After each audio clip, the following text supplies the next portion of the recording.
we're very fortunate to have these people here to weigh in, and I hope you think carefully about the questions that you ask them, just to ask the best questions that you can.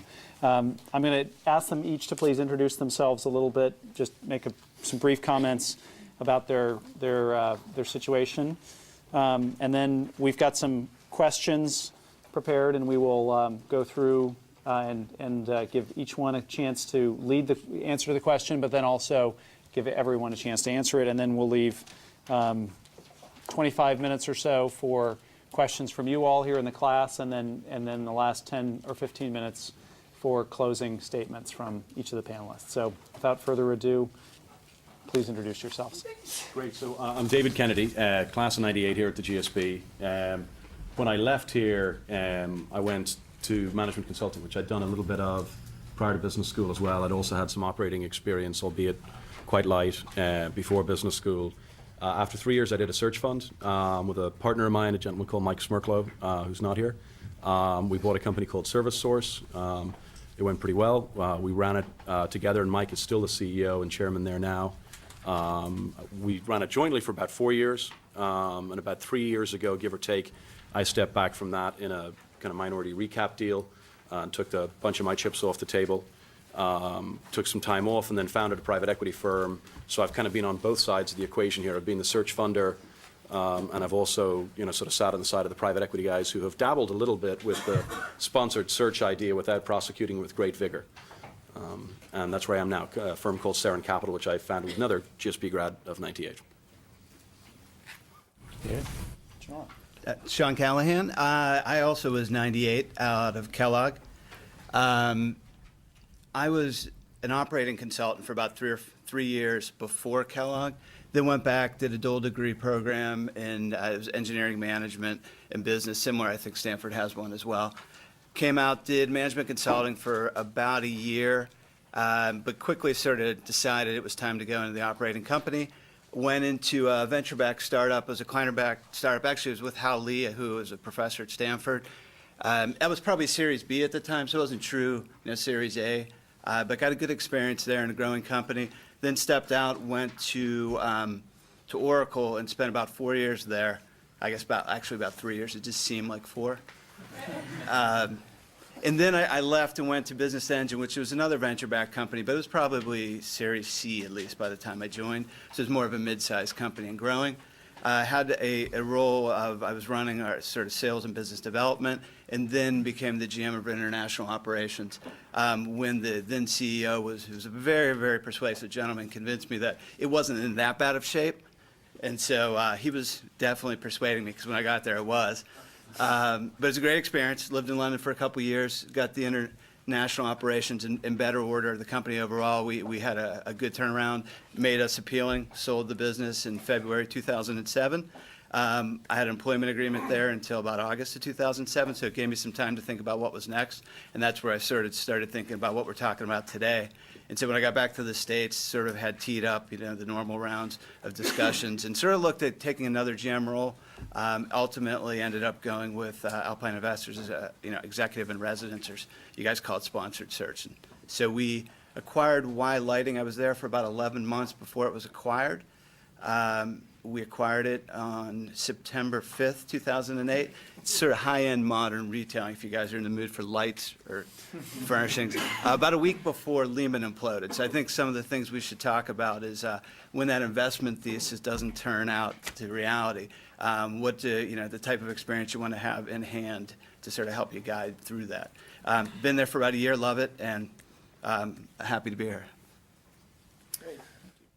My name... I should note that everybody has seen your resume, so if they've prepared for class today, which I'm confident 100% of the people have, well, I'm serious about that, so you can be confident of that. I'm very trusting, so I'll be pithy. I, like David, am from Dublin, Ireland originally. Like David, followed him to Russia at some point in time, and then, of course, followed him over here. And then I met him. And of course, Ireland being a small country, we know some similar people. I did a search fund coming straight out of school, looked at doing some other entrepreneurial stuff, did talk to some folks about the sponsored search, and ultimately decided to go the search fund route with a partner. And we've been operating the business for close on 5 years. And one of the interesting things, like many search funds, our buyout has somewhat morphed into a startup. So here we are, 8 years out of business school, and we're running a startup and running very hard and fast, and we've got an exciting growing company. Okay, I'm Michael Sanabria, and I class of '93. So I started about 10 years after I graduated doing a search fund. So for me, I always knew I wanted to do something entrepreneurial.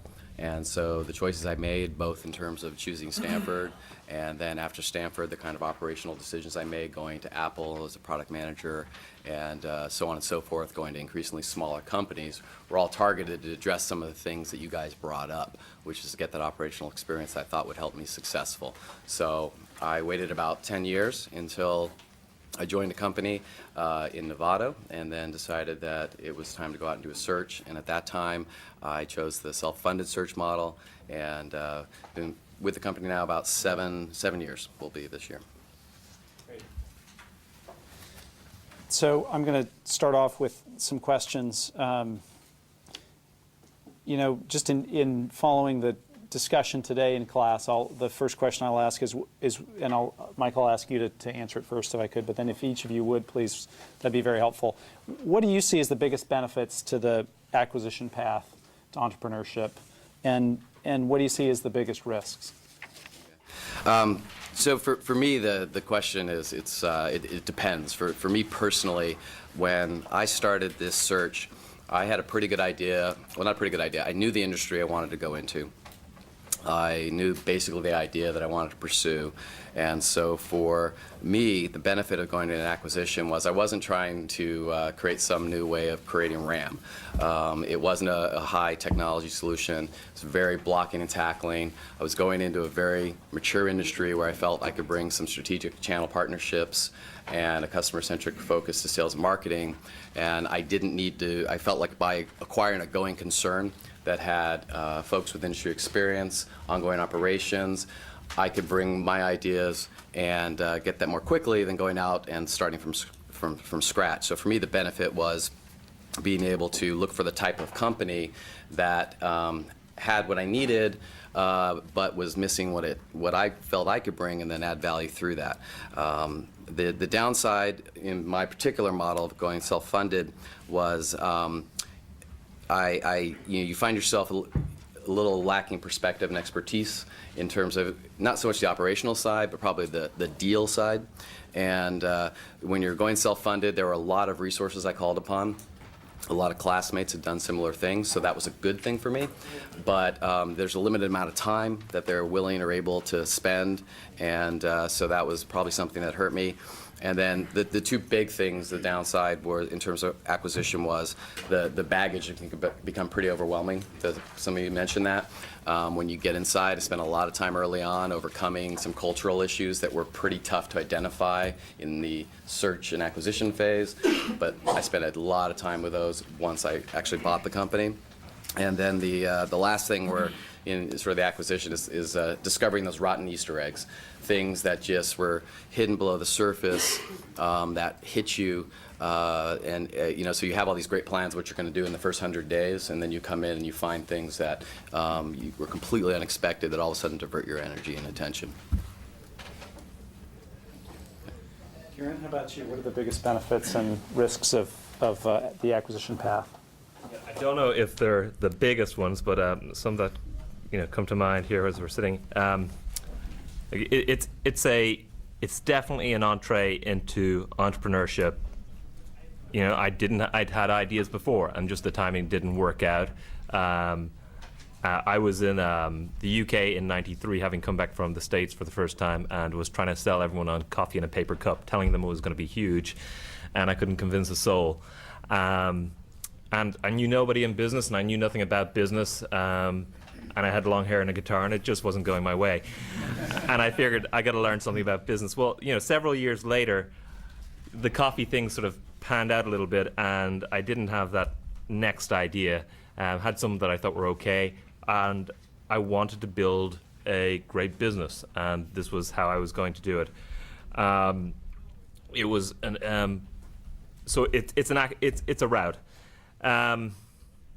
One benefit of the acquisition path that's not being mentioned here today, I think, is if you get into a company of the right scale and the right size and that is decent, frequently, actually, bizarrely, a lot of the skills that you gain in this room can be of more benefit than in a smaller company. I think it was Jason, you were commenting on smaller, you might feel more control over the thing. But if you get into a larger company, I frequently think you might have some decent management under you who can look after the day-to-day tactical, and you may be of some benefit in thinking through strategic issues, which people in this room are more teed up for.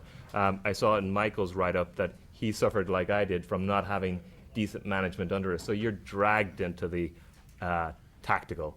So I think actually acquisition path, if you get into the right sort of vehicle, it can really tee you up. It's a great model if you get a good company, but that's a big if. Biggest risks, been mentioned several times, you're inheriting someone else's problems and someone else's team and culture, which aren't necessarily positive things.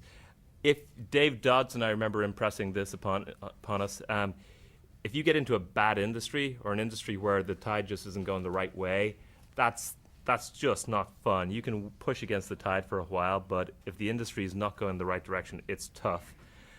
And then finally, the biggest risk, I think ultimately, is time. You can spend a lot of time just not moving quickly enough. I think it was Jessica talked about, figure out if you're going to fail or not.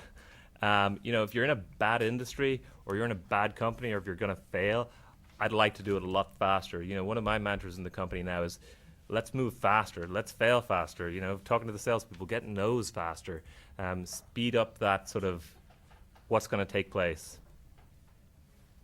Thank you. So a little bit of, again, I'm going to start with Michael's, it depends. I think that's the great thing about this class is it's not right or wrong, but we're going to tee it up for you. The why I acquired personally versus founded is, I took a lot of the entrepreneur class when I was in school, did new product competitions, really loved the idea of starting my own company, but I never had a killer idea. I think if I had a killer idea that I really had passion about, maybe I would have taken that route, but I didn't. But what I did have passion about was creating an organization that could be lasting, that could really, really grow. And so I love the idea of setting a vision, getting a team aligned against that vision, and really growing that business, which is going to make you, successful, I think, in business. But it also just, I have passion about doing that, which you brought up about. So very much so that can happen in any of these three models. And for me, that was one of the criteria, because I don't want to spend 7 years of my life on something I don't have passion about. I think life's definitely too short for that. But again, why do the through acquisition versus startup? I do enjoy, because of that, I enjoy building off a base and having, as it turns out, there wasn't a whole lot of vision when I, got into the company. Even though it was a $3 million EBITDA business, good sized business, didn't mean it had a good vision. It meant they did some things right. It didn't mean they had a management team, as it turns out. They didn't. But there's a lot of things you can work with, and so you get to work those tools if you're if you feel good about the management skills. So that's been great. I mean, and just the idea of you get to go through the process of trying to find a company buy. Learned a lot there, even though I had done that a few times, but for a company, not really, which I was going to end up running. Learned a lot of things through that process, which I'll take with me through the rest of my career. Then, obviously you get a chance to run a company, which Jesse, you said this, at this point in your career, that's an interesting opportunity. And you have to decide sort of when you're ready. Because I know the CEO of Business Engine, which was the job I took before this, he was my age. We actually graduated from Kellogg together. He was ready to be a CEO after 4 years out of business school. I wasn't at the time. But I tell you, when I walked out of being the GM, I felt ready. Like I felt like, Victor, you mentioned, it's like, you've got a team of people whose lives you play a big role in. I mean, you got to do the right things for the company, which sometimes are hard decisions. At the end of the day, I wanted to feel like I was ready to lead that before I was going to take that on. So I think that it's a wonderful opportunity, and it just felt as a natural next career step for me, given I didn't have a killer product idea. The risks, we've talked about this before, but I think you could spend 2 years looking, let's say towards the tail end of that, you close the deal, 4 or 5 years running it, and let's say it's a zero, it's a donut. I mean, great personal life experiences, but if you're 7 years out of business school and that's your post graduation track, there's some concerns there I think are valid ones to really think about. I think for me at least, I felt like it's going to be a natural career path for me, so I'm kind of mitigating that risk. So not just financially, but career-wise. I'll leave it there. Great, thank you. And David, the biggest benefits of the acquisition path to entrepreneurship and the biggest risks? So I think the reason that I did it, which for me was the biggest benefit of the lot, was just the ability to control my own destiny. I felt that, I'd worked for big companies, I'd worked for consulting firms, and through them for other big companies, and I felt like, I kind of wanted to, instead of be the person on the sidelines who's coaching people, taking the shots, I want to be the guy with the ball in my hands in the last sort of 60 seconds of the game and be able to make things happen. And I felt confident in my ability to really drive performance, and I thought that I should gain the benefits of that, both the psychic and the financial, and I wanted to earn the marginal product of my labor, if you want to put it in economic terms. But the reality is I felt like I could control things, and that I had learned enough and I was ready, and I really wanted that control and that autonomy. And so that was the reason that I did it. And for me, this was I think the benefits, it's benefits versus what. And for me, I didn't have a great startup idea. Maybe I might have done a startup at the time had I had a great idea. But for me, it was versus being a GM of a division for a large company, maybe working with a private equity firm with their portfolio companies. Those were things that were possibles for me that I explored as I kind of decided to take the leap to do a search. I think in retrospect, the risk that, because I'm often in an unusual situation when I sit in these panels, because I did the search fund, it went very well, and I think it was a dumb idea, and I wouldn't do it again. And so let's get that out on the table straight away. The reason, the reason that I feel that way is because I think the risks, to your point, Peter, are large, and I think particularly they're non-diversifiable risks. The fact that the bulk of search funds don't work. They either don't buy a company, or if they do, they lose money for their investors, or, even in fact, I think the worst of all scenarios is you buy something and you chug along for 5, 6, 7, 8 years and you make no money for anybody, and your career is in tatters. And you haven't made any cash at all, you haven't been paid terribly well, and you look at your peer group that's out there from the search side of things, and they're flying. They're CEOs of things now, or GMs of things now, or what have you. And it's got, at least as I can tell, having been fortunate enough to be in the top kind of decile quartile of search fund returns, it's got nothing to do with us.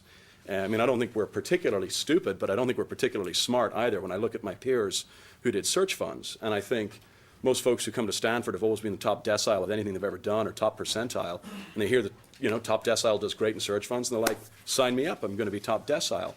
And the reality is these small businesses have massive risk that's really hard to tell before you buy. They have usually significant customer concentration, particularly because you're typically buying small, fast growth businesses. What you tend to do is something's got proof of concept, they got a couple big customers, you hope you're going to take it from a couple to 20, or from 10 to 100, or whatever it ends up being. And hey, the customers change their mind, your customer merges, it gets bought, it goes bankrupt. There's a set of things that are just endemic to small business that are highly risky. And to me, in retrospect, that risk is kind of twofold. I mean, the first one is, there's just a financial, economic set of risks that go along, kind of with this process. And the second one, though, which is kind of sort of a harder one to articulate, is what's the risk that you're not actually ready to be a CEO, and what's the risk to your career of the fact that you've now jumped into that position, which, as people sort of jokingly refer to, makes you constitutionally unemployable to do anything other than be a CEO. And you never learned how to be a CEO properly. You never learned how to bring in revenue. You never learned what it's like to make a quarter and to lose a quarter. You never learned what it's like to build a team well, or to build a team badly, to fire people. You never learned those things properly because you never had a mentor. You never went to a well-run company. You popped into a $2 million EBITDA business, and you struggled there for a while, and it's still a $2-3 million EBITDA business. And you never learned you never apprenticed to the skill set of being a great manager. And so to me, those are kind of those are the core risks that are associated with doing a search. Thank you. The class is not over yet. But I think this the experience of this panel highlights really a lot of the things that we talked about today and the things that we're going to explore in the next 2 weeks. So to keep going, why did it make sense for you to try this approach at the point in your career where it did? You kind of answered that already, each of you, but I'll go and actually shift. And Karen, if you'll go next, and I'll try and keep in this order of shifting the first question to the next. So why did it make sense at that point in your career? Sure.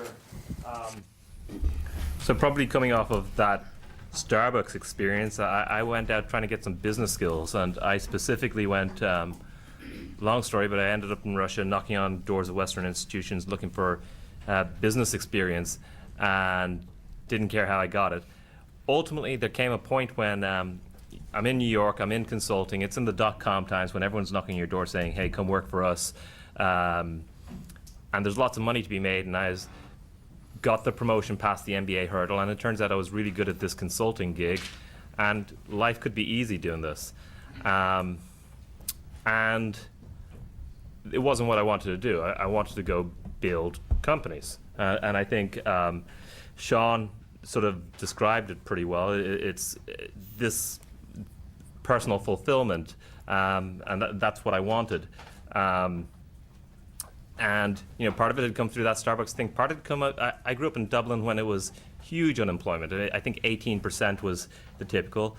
Where I grew up, lots of unemployed fathers, and I say fathers because typically the mothers weren't working until the father got unemployed, and they'd go looking for a cleaning job or something.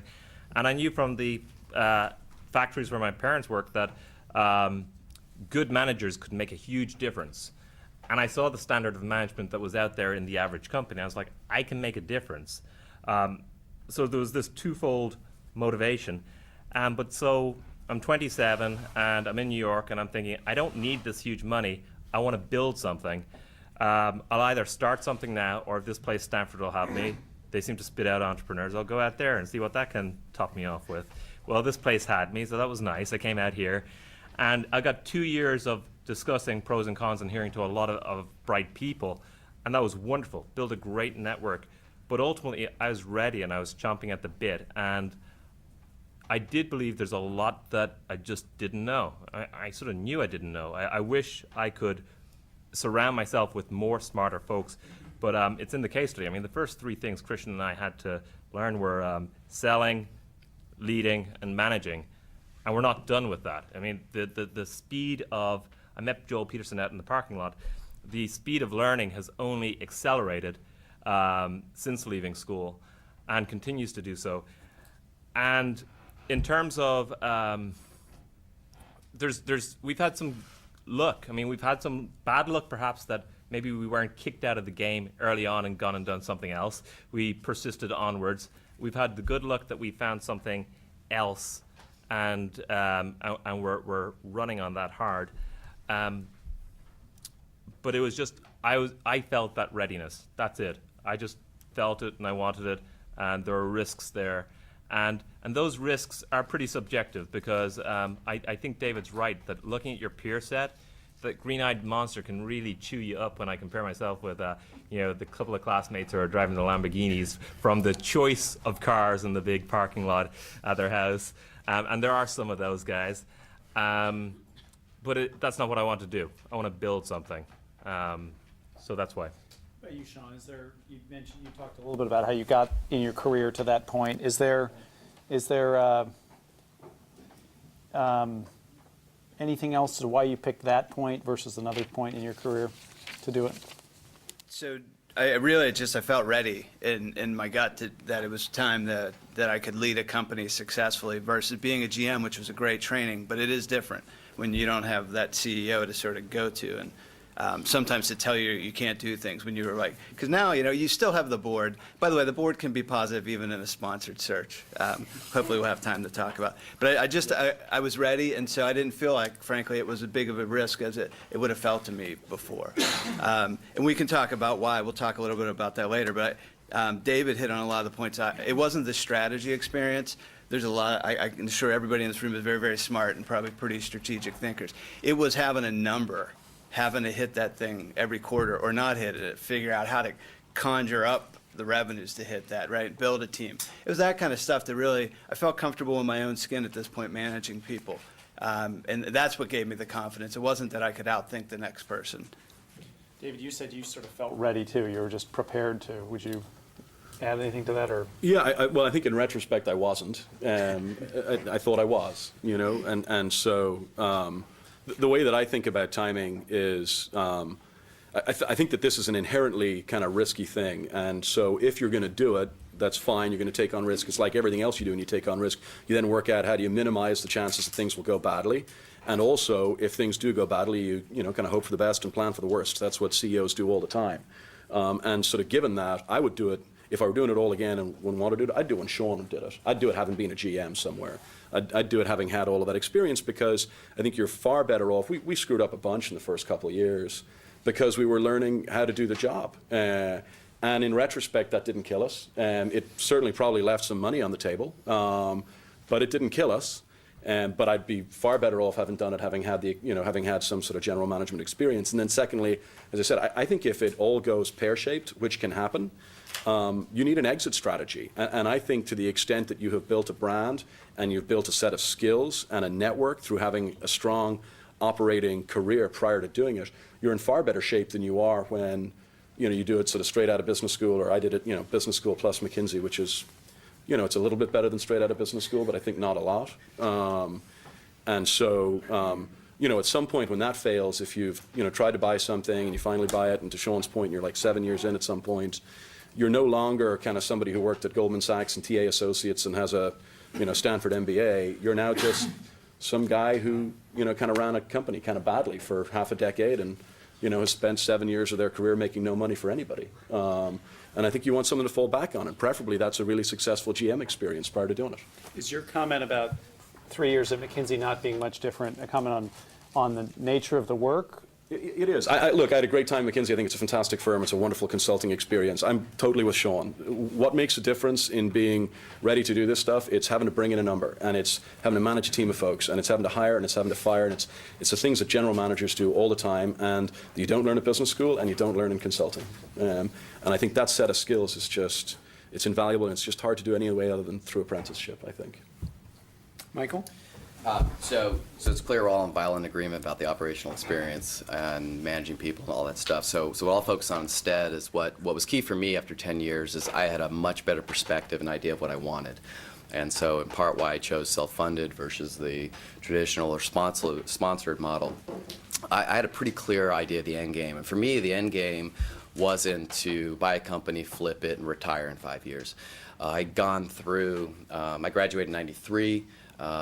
Little something called the Netscape browser was launched around that time, and I lived through that entire boom and bust.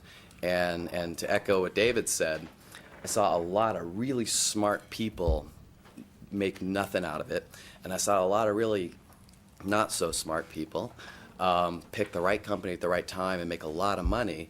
And it kind of there wasn't any rhyme and reason around how hard you worked. There was a lot of timing. There was a lot of luck. And so I had a pretty clear idea that now my end game, my time, I knew what I wanted, and it was I wanted to go out, buy a company, build a company, and I expected and fully expected that was something I was going to be with for 15, 20 years.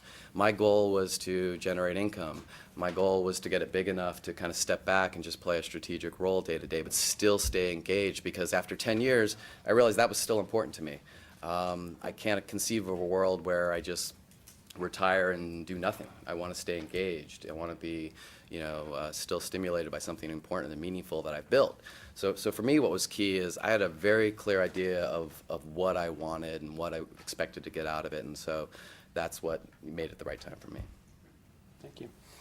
The next question I'd like to put to you is, and Sean, I'll start with you, is how did you attract your investors to your search fund? In your case, I guess, was Alpine, so it was different, but they didn't just magically appear. How did you attract them? And then I'll ask the others. So coming out of Northwestern, and even after that, I wasn't, I guess, aware of the entrepreneurship through acquisition, the search fund. So I just knew what I was trying to do. And so when I knew I had that 6 months after we sold the company, I started reaching out to people I knew back in the States. And, I knew I wanted to be at a growing company like mid-size, not venture capital. I'd worked for 2 venture-backed companies, and that wasn't for me. So I just started whittling down the private equity firms that I thought sort of were investing in middle market companies that were in sort of the criteria, the type of company I'd like to work with. That's how I went about it. I also looked for GM roles. I got to hedge my bets because I was bringing home a wife, a kid, and a dog. So had to start looking. So I really, that was what I did, and tried to be thorough about it and talk to people. You guys call it informational interviews. I learned a lot along the way, and just kind of naturally came to a point where the Alpine folks were investing in the types of businesses I was looking for, or thought I was looking for, because I wasn't picking an internet retailer going in. And I trusted them. And we talked a lot about the board control issues, and those are very real. And I think those are very real in any of these scenarios. So, anyways, I just felt a good trust for them, which really made it a pretty easy decision for me. And they were crazy enough to bring me on board. Thank you. How did you and Mike attract investors in 3 weeks? Yeah, I mean, it was 3 weeks because we spent a bunch of time kind of pre-marketing before we went out to sell. So that number, I was kind of a little uncomfortable with it kind of going out there. Reality is I'd been thinking about and talking about doing a search for 2 years, 3 years. And so, I already knew a whole bunch of folks, including a couple of folks you're going to have in the class here on Thursday who are just super people who helped me out through that process with Will and Bill. I think that's a little bit tied to me with the question of what are you looking for with your investors, if you will. So I'm going to kind of answer both, if that's okay. I liked the sort of set of things we had up there, but particularly the fact that dollars is first is pretty important, and it should be first, second, third, fourth, fifth, and then somewhere around 60 you can start talking about other things. What we ended up doing was we sort of decided, first of all, we built a list of, I think, literally 200 people that we thought might plausibly be search fund investors for us. Then we worked through who had real deep pockets. And for us, that meant that they would be prepared to put of the order of $1 million in cash into one single deal, because we wanted to have the ability to put $15 million in equity, and we only wanted to have 15 investors. And then we kind of rank ordered them based on kind of 2 criteria, one of which was how well do they know the search fund and comfortable will they be in investing in this model, and the other one was how well do they know us. And folks that were both, so who knew us well and who understood this model, we prioritized first, and we quickly got 5 of those folks who all had deep pockets. And again, some of this was, I'd been talking to some of these folks forever. I'd worked at a company which was a search fund company, a very successful one, and the 2 founders were both sort of prepared to sponsor me through my search effectively, make introductions for me.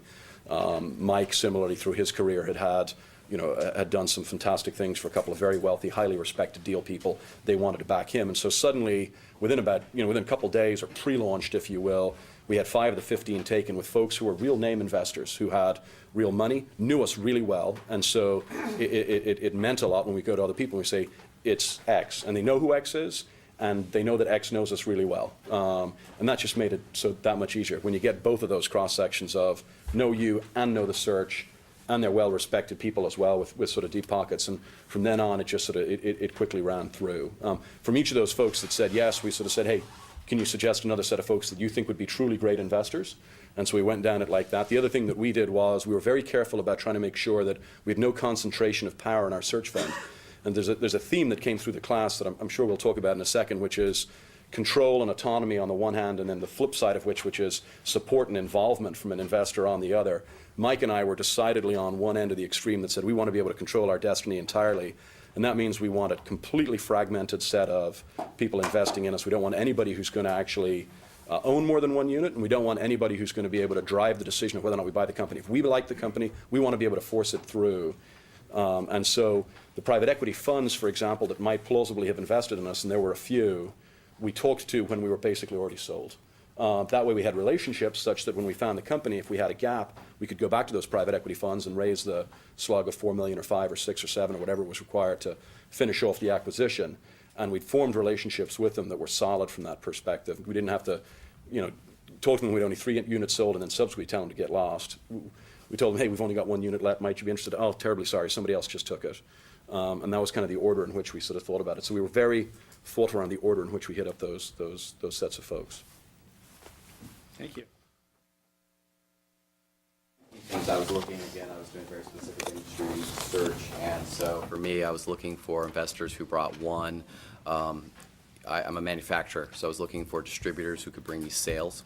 And so I went out talking to people that could actually invest in me and then turn around and have their companies funnel sales to my company. The second thing I was looking for was prior relationships. I had spent a lot of time dealing with venture-backed company boards and saw that what they don't provide, I have to smile when I hear some of the things you guys are looking for from investors, because the reality is they don't have a lot of time for you. They want the numbers. That's what they care about. They really can't spend or don't choose to spend that much time understanding your business, so you're not going to get a lot of insight out of them.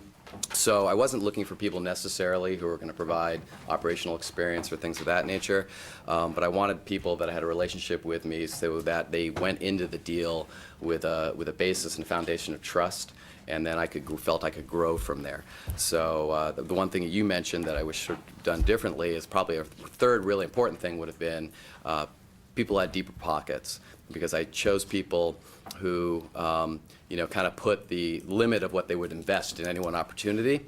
And then when I came back to them later with acquisition opportunities and I needed more powder, they really weren't there for me. It was kind of like, oh, let's see what we can do. Let's go to a bank. Let's try other avenues. And that hurt, because they were in the best position. They weren't unhappy with my performance. They weren't unhappy, or it wasn't they necessarily believing the ideas. Is sort of they had already given as much as they were willing to give, and I probably should have looked at that.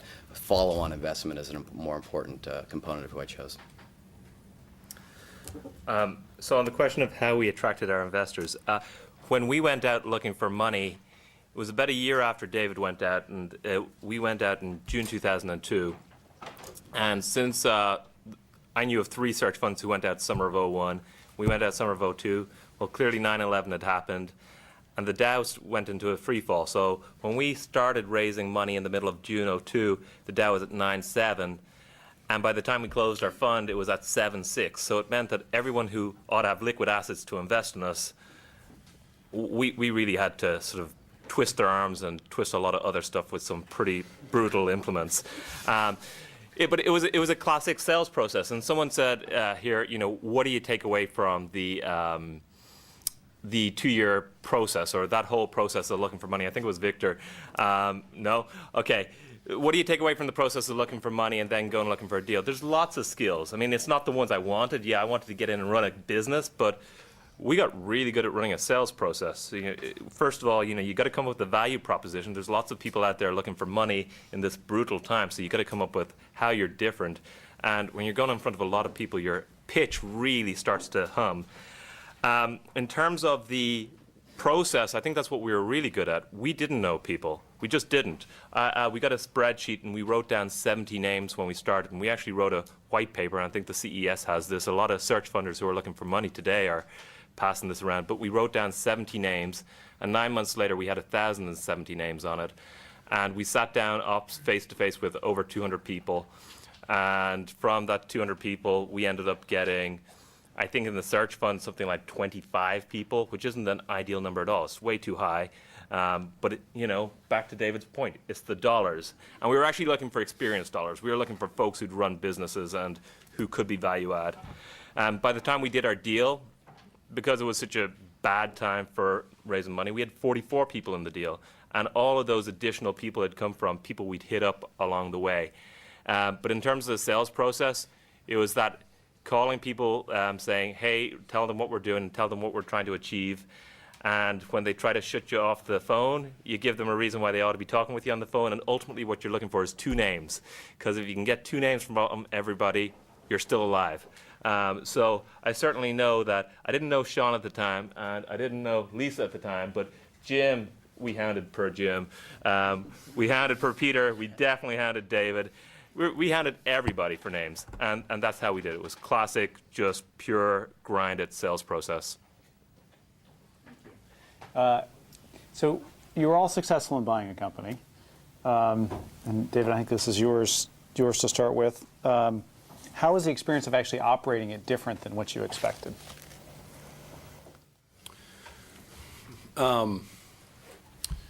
Well, I think in a few different ways. As I said, I think one of the things I discovered quickly was that I wasn't as good as I thought I was, and that there were a set of skills that I was learning for the first time. And as a result, we messed up. We messed up with some of our hiring, with some of our critical hires. We messed up in managing, I think, our sales process some.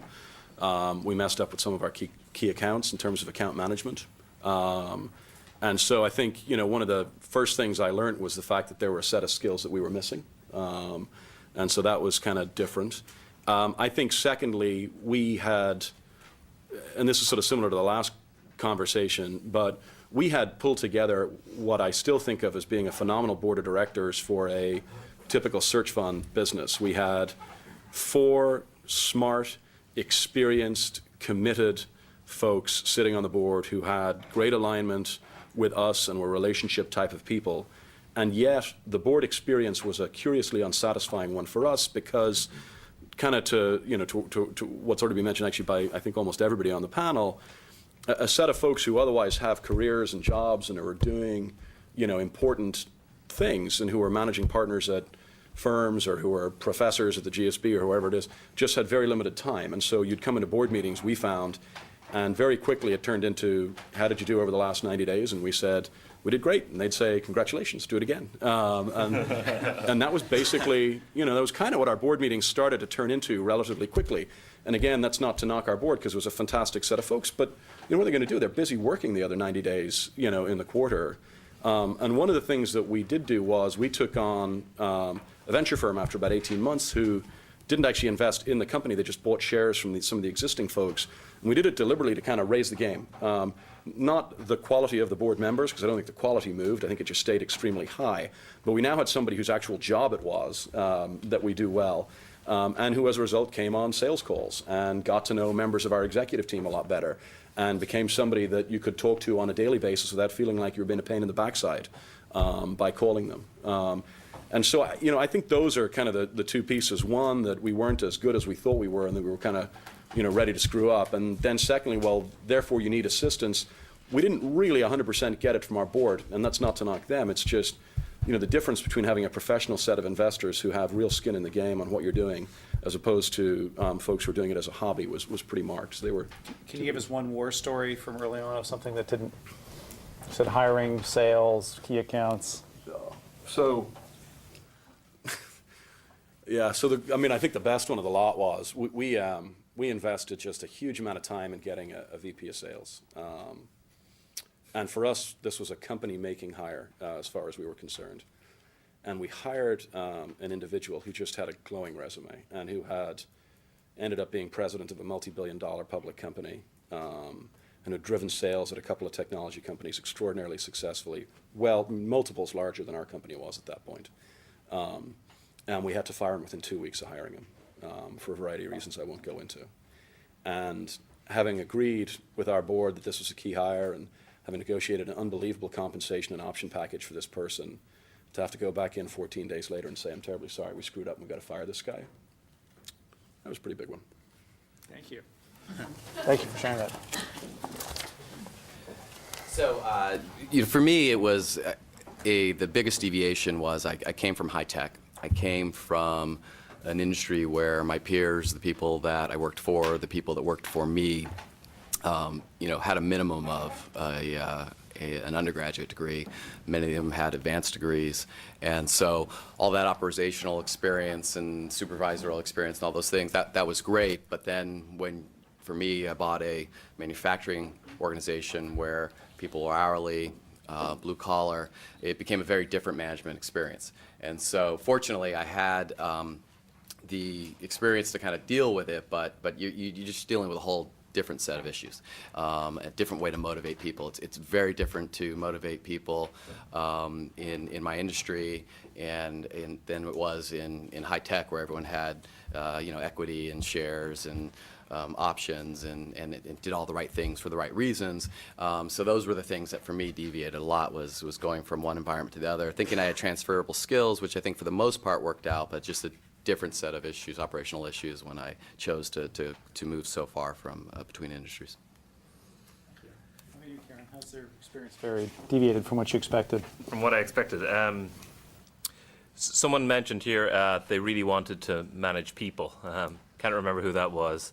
The bizarre thing is I meet so many business owners who are like, crap, I hate managing people. This is hell. Get rid of these people. It's bizarre. I never understood why search funders, like the guys who worked in private equity firms, would write down in their books one of their key ratios in sort of ascertaining the quality of a business is the revenues per employee. I'm like, who cares if it's 70,000 or if it's 700,000? The reality is it's a lot easier to run a business when it's 700,000 per employee than 70,000. Managing people's really hard. Just that's probably the biggest thing by far. I just way underestimated. What else? Lack of, I've written down here, we're just underleveraged. And I think this goes to David's experience thing of, today I'd know going into a business, crap, I don't care what this is doing to the cash flow, we got to get in a more leveraged management team here today. We need to make differences immediately. I'd know going into a deal that I need to raise an extra $500,000 from the investors so that in order to do these things, rather than try and keep the investment to the minimum possible. In terms of the underleverage, there's that lack of tactical management or other executives, the difference in workforce. You start to employ college grads from nice colleges, and it starts to really make a difference in the sort of your daily experience, my daily experience. Another thing on lack of experience, David mentioned getting rid of a VP of sales after 2 weeks. It took us 9 months. That's our lack of experience. We just should have taken the guy back, shot him very quickly. It didn't happen. By the way, one sort of business group I'm in, the chair was asked recently, do you think Kieran really does have a stick that he takes to people? And the answer is no. The torture implements, the stick, the shooting, it's all a figure of speech. The final thing on different from the expectations is the lack of board oomph. It's just, I think David had a far superior board to us. I mean, we have great guys on the board, but there's a degree to which when I describe some of the things we're going through, I knew that I wanted more operational depth on our board, but the money guys said they wanted on the board. Guess what? As I described to them what we were facing with the sales team or with other operational issues or the lack of management issues, this isn't what the finance guys were good at. They just didn't know how to deal with this. And that's very frustrating. That wasted time. Great, thanks, Sean. And then I'm going to open it up to questions to the classroom. So I mentioned the one that we bought it on September 5th, about a week before. Basically, the high-end retail market really cratered, and turns out we were in high-end retail. So again, one of the things that deviated was the market. And so what that did is we had this great transition plan where I was going to, because basically the three owners and executive team were stepping out of the business. I was stepping in. And so we're going to have this nice casual sort of 100-day plan as I learned the business. Well, that was a luxury we no longer had. So that was a big difference. And honestly, looking back, these guys said what I would say is that I wish I would have moved faster to make some changes. I kind of knew in my gut were the right things to do. And I let them linger on because, for one reason or the other, you don't want to go and shoot the person who's been there forever. That could have an impact on the culture. But you know what? You knew it was the right thing to do, and you're looking like, I just lost 2 to 3 months where I could have been making forward progress. So those are things I definitely would do going forward. That really is the biggest one. I think, on the upside is that we've got a real brand that we bought. And, when you do diligence, it's really, really hard to figure that out. You can figure out, the balance sheet, you probably find some surprises, but really is that real brand there? So even though, the market's down, our market share's up a lot. So again, I think it's just, you got to adapt. And that's one nice thing about if you've, made some mistakes before, that's experience, that you feel a bit more confident adapting when things aren't going as you expected. Great. Thank you for fielding those questions. Let's open it up to questions in the classroom. Dennis? Have you heard of people who need search funds outside the States? So the question is, I'm going to repeat it for the video. Have you heard of people who have done search funds outside of the States? Is that for anyone in particular? Yes. Yes. Can you give 2 names?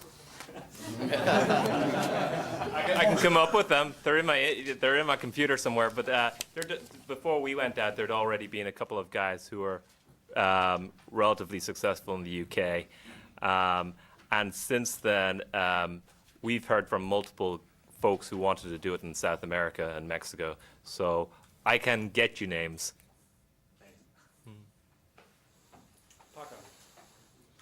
So, to anyone who wants to answer these questions, what do you find in this process that really surprised you about yourself? So that if you look back, you say, wow, that was me doing that? So something really positive? I think for me, I thought I worked hard, and I thought I had been under stress, working for VC-backed companies and all that.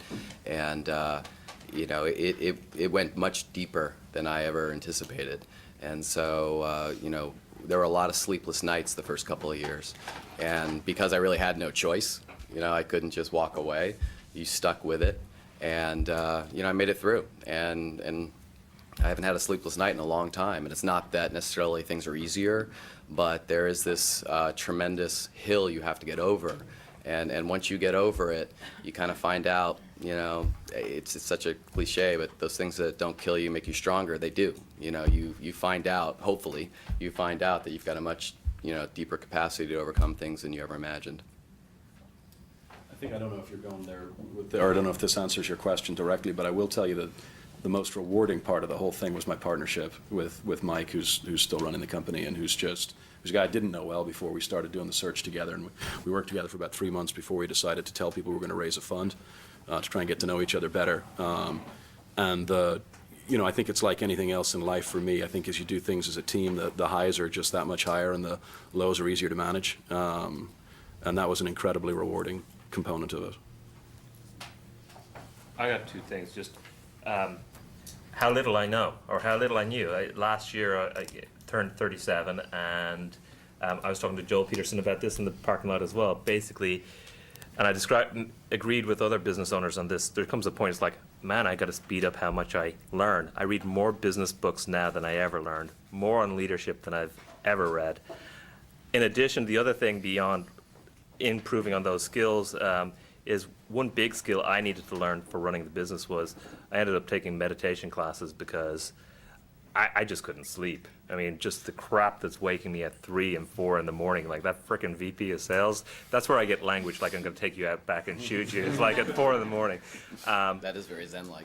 But it's working. But it's to Michael's point. It's the level of intensity was quite something. It's like, no, are you going to make the debt payment? Are you going to make the quarter? It's like, oh. So I had to learn a lot. Just one quick one, because this is a great question. I think we're trying to change the culture and how people work at the company. And so every once in a while, you'll see that person is really leveraged. If they decide to jump on board, they make a comment where, like, all those things you've been trying to work on in different ways, because you can't just say directly. It's coming out of them, and they're being self-directed in a way you'd like it to be. And you're like, that's good. So when I do, by the way, I have a piece of paper and pen next to my bed because I wake up so much. I just write it down, and at least seems to let me go back to sleep. Yep, I did the same thing.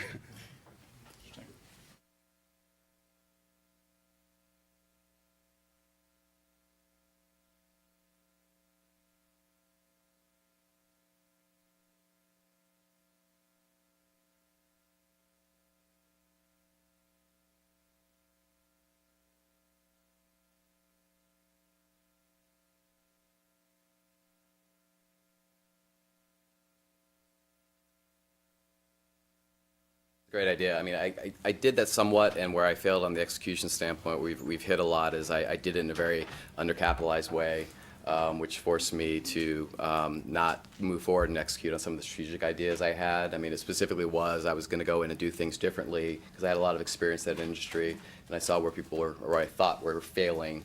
So I still think it's valid. It's going to take me longer to get there, and I would, if it do differently, would have followed Jim's advice and bought a bigger company, because as he told me, he says, Michael, it's just as easy to buy a big company as a small company. And so if I had approached it differently in terms of being better capitalized, gone in with a better management team, in other words, a better base, I believe I could have gotten there sooner to execute on sort of, building a better mousetrap, if you will. you have anything to say on people who I think that you got to be careful with that idea. I mean, I think these are little businesses. I mean, really, to Michael's point, and events get in the way. You know, events, whether it's, you know, customers quitting or even signing up a new customer or employees quitting or what have you. And I think the idea of I've got a great strategy and now I'm just looking for a company to execute against it. Look, if it's a phenomenally powerful strategy, then I guess, you know, it can work, but I just think it can be dangerous. You know, you got to treat each investment as a, you know, it's got to wash its face on its own and it's got to grow on its own, and that's hard to do. So, you know, that's not to say, you know, look, if you think that there's a business where there's a set of interesting consolidation to be done or kind of a new set of products to be rolled out, that it can't be neat and it can't work. But I just feel like you need to know the industry extraordinarily well, and I think it's very easy from the outside to think that things are easy to do strategically and to think that people in the industry just aren't very smart and they haven't thought of it before. And one of the things that continues to astonish me is how incredibly bright people are that found businesses and build them from nothing to real businesses that are making money. And just thinking that you've probably got a smarter idea than them, a lot of the time you don't. There's a reason why they haven't done some of the stuff that's out there. So I just be careful, that's all. Thanks. How about you, Victor?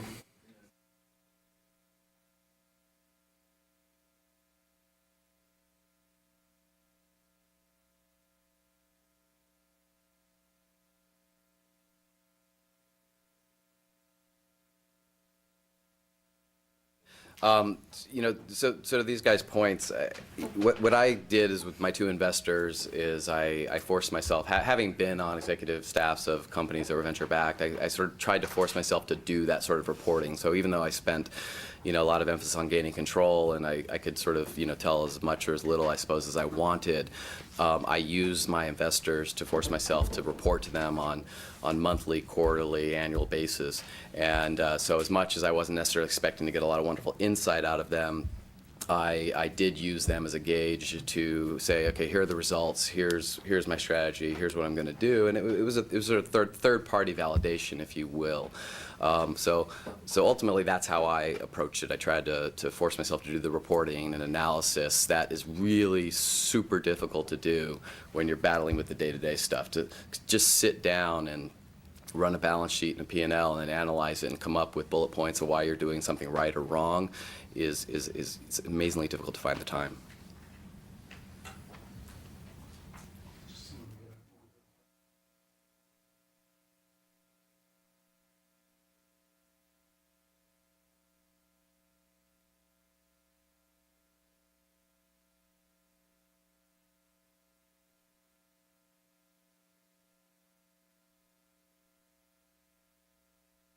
I'll start.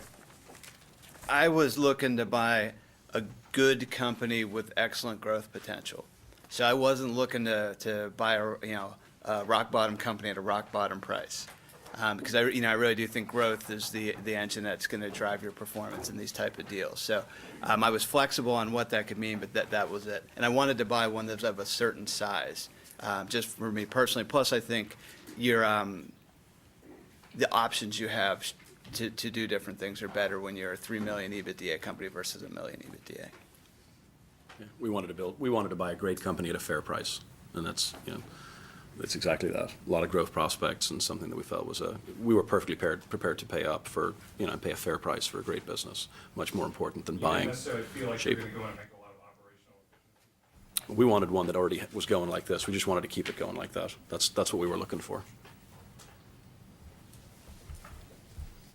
Number one, so there's all the criteria in the books that, you know, folks talk about. The number one thing we were looking for was growth, and we were looking for multiple ways to win. We had a business that was spitting off cash, and there was this little growth piece. I think that, yeah, I think in general these companies are bought cheaply or at low multiples. But frequently, I think a lot of search funders would agree, buy a good company. And there was a bit of talk about it not being a very efficient market at the size of these buyouts. I think it's shocking when you actually get out on the field that all these company or private equity firms that are out saying, we look at companies of 5 million plus in cash flow, they're down at looking at stuff with 1.5 million in cash flow. It's horribly scary at what the competition is against you. And Alpine, who's across the street from us, so those guys they got people who are making calls all day long, and they're calling the same folks we're calling. It's very, very efficient. So finding a good company is really what you're looking for, and growth is probably the number one criterion that we were looking at. And the one criterion I think we screwed up on was scalability.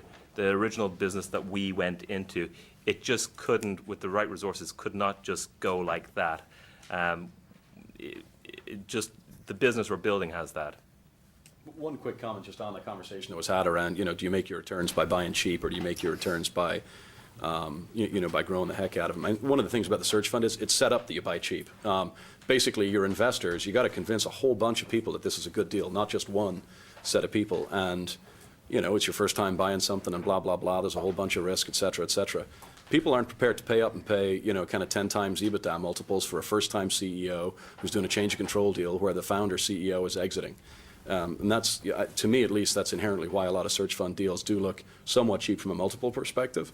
But I will tell you, I don't think that's what drives the returns. That you'll get a 30% pop or something like that from buying something at 4.5, 5 times that maybe should go for 6 or 7 these days. That's great. So you made 35%. You want to make a 35% IRR over 6 years? You've got to keep that going for a long time. But anyway, so I think search deals are they are inherently cheap, because otherwise your equity providers aren't going to be there for you. Questions, Jason? So I guess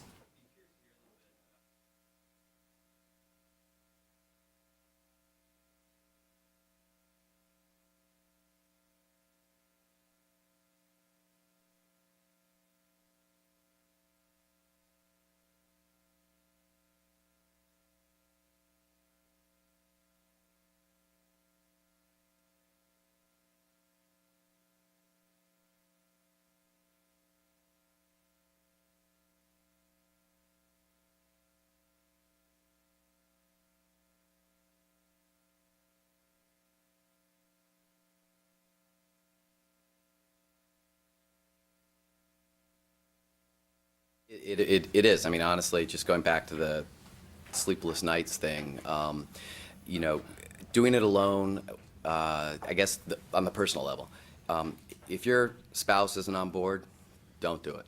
I mean, just it's not going to happen. I bought a company, conceived our first child. My wife started graduate school at UCSF. And we moved all within 12 months.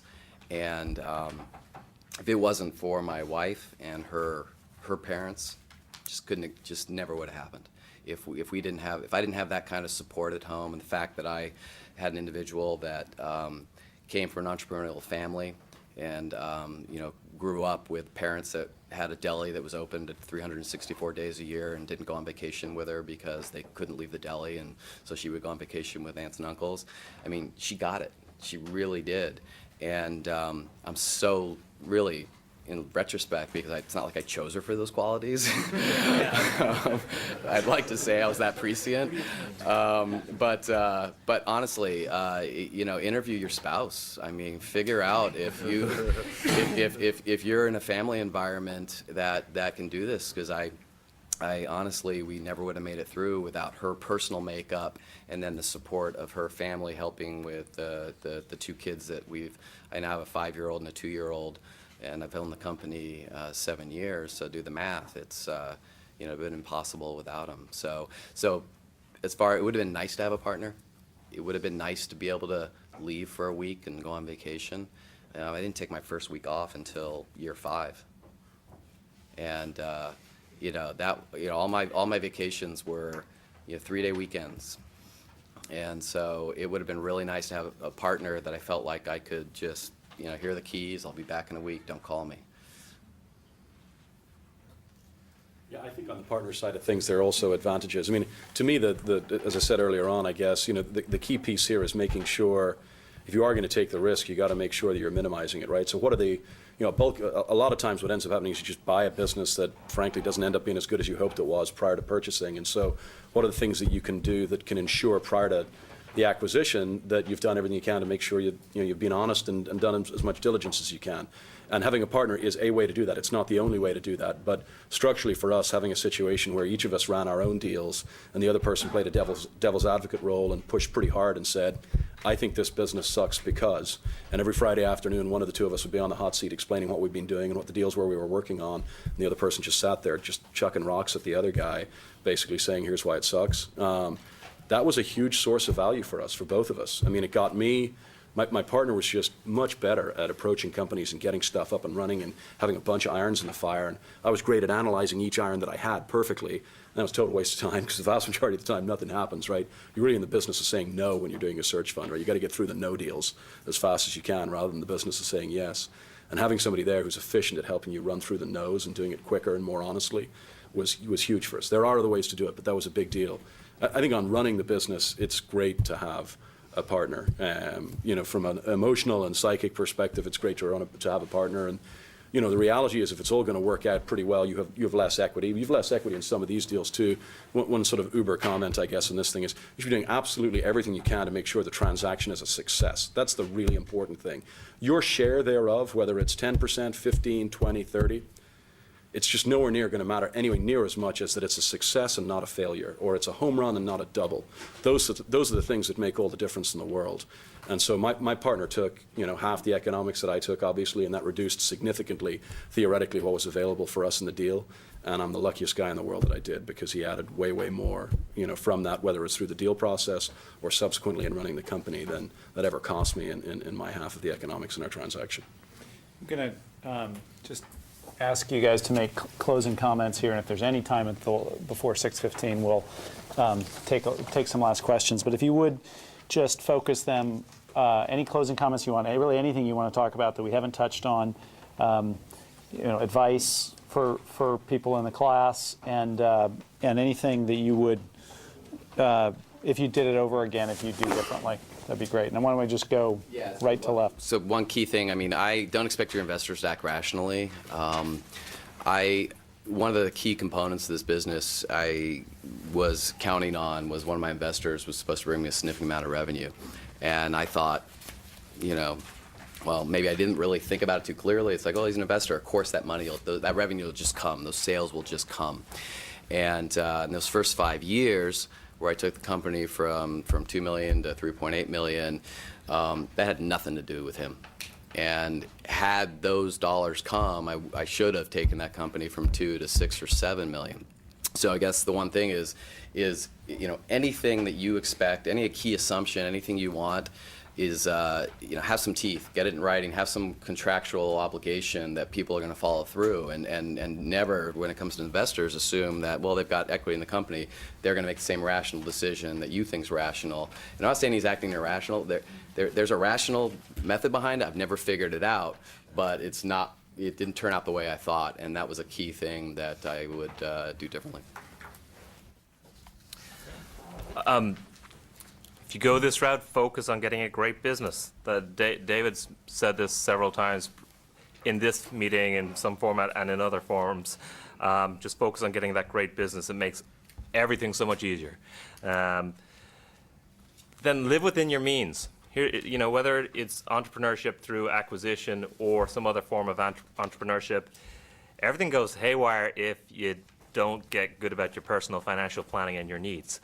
And if you're thinking, I'd like to do this in 5 years, well, plan for that, because guess what? In 5 years, your cash flow is probably going to really suck.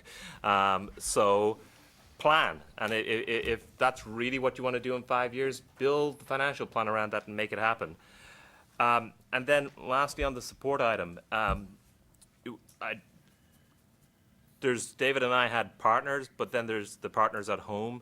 And I don't think there's a statistic in here, but what you start to discover when you call search funders around the country is it's mostly guys, and it's mostly married guys, because this reality of, the company that you're acquiring could be taking you to Knoxville, Tennessee, which could be great if you're from Knoxville, Tennessee, and you want to go home to your family. But for an Irish and an English guy, my partner wanted to take me to the middle of Louisiana, and I really had to give him a sit down on what that meant.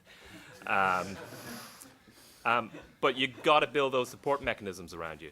You just do. It's a big undertaking, and you've got to make sure that the people are there who are going to look after you emotionally throughout this process. So he took my bullet because my last name's Callahan. We always talk about Team Callahan. That's my wife and I. She's made a lot of sacrifices, so that we could get the experiences we wanted. But absolutely agree. Because there's definitely, because we could have gone anywhere. And she's from Sydney, Australia, so Knoxville, Tennessee wasn't that appealing to her. But we agreed up front on what she would and would not do. Yeah, and I just say, think about it as part of your career, not a one and done, and I'm off to sit on the beach after this. And that'll probably make you think about planning it better. And as David said, I think I'm just focused on the success. I'm not focused on getting rich off this deal. If I make good money, that's obviously a great thing. But I want these guys to want to put me in a bigger company the next round.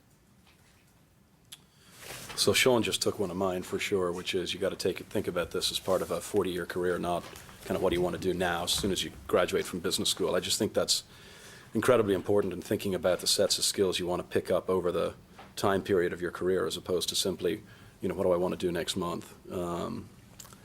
I think the key thing is you got to recognize if this is a path you're going to go down, the odds are it's not going to work. 3 times out of 4 it doesn't. And the other 3 folks are just as smart as the one where it does. I guarantee you. I've seen both, all 4 of those folks, and they're not that impressive. If you recognize that most of the time it's not going to work, then you sort of start to say, okay, so what does that mean for me? The first thing is you realize that in failure, there are different kinds of failure here. The first, in rank order, the things you want to do are do a great deal, do no deal whatsoever, do a bad deal, right in that order. And you want to do everything you can to avoid being in the do a bad deal bucket. And recognize that, frankly, again, most search funders don't succeed in doing that.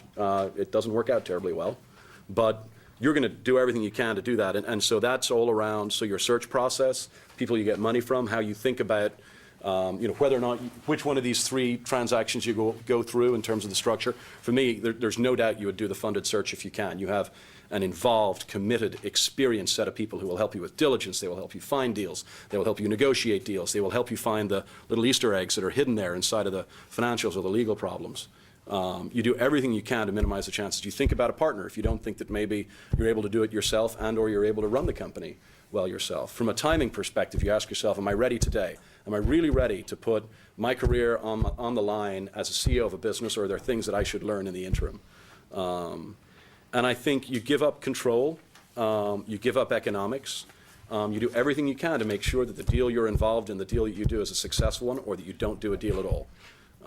Those are the things I think. The final thing I think is, and you're all doing it just by virtue of being here today, but I think it's you try and learn from smart people and the accumulated mistakes of those smart people. And God knows, I think the CES with Linda just does a phenomenal job on capturing as much of the wisdom and the network of folks that are out there. I think the fact that you can get folks like David and Peter teaching this class is just, it's one of the things that makes the GSB an amazing place to be at. That the accumulated wisdom of David and Peter in this process is extraordinary. You guys would be lucky to get time with them if you were thinking of doing a search fund. They're actually here teaching a class. The fact that Jim Ellis is here, what have you. There are so many smart folks that have made most of the mistakes that are necessary in this, and so be wise and learn from those people rather than try and be smart and make your own mistakes, if you will. Great. Thank you all 4 very much.